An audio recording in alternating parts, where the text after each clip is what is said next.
Right, so what we're going to do is show you how to install your tubeless sealant to your tyre.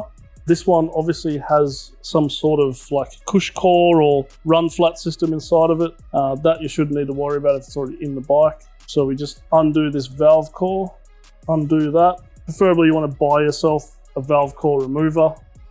Very handy to have in your toolbox. Make sure that lock nut is tight down onto the rim. Then we proceed to get the bottle, remove that lid, put that over the valve, maybe from the other side.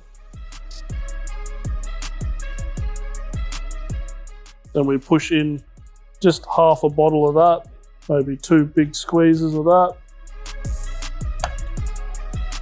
Normally you can just check the level there. So probably want to put a little bit more in that just to get that even. One more little squeeze like that. This job can normally be quite tricky and obviously it gets everywhere. So you want to just wipe that off.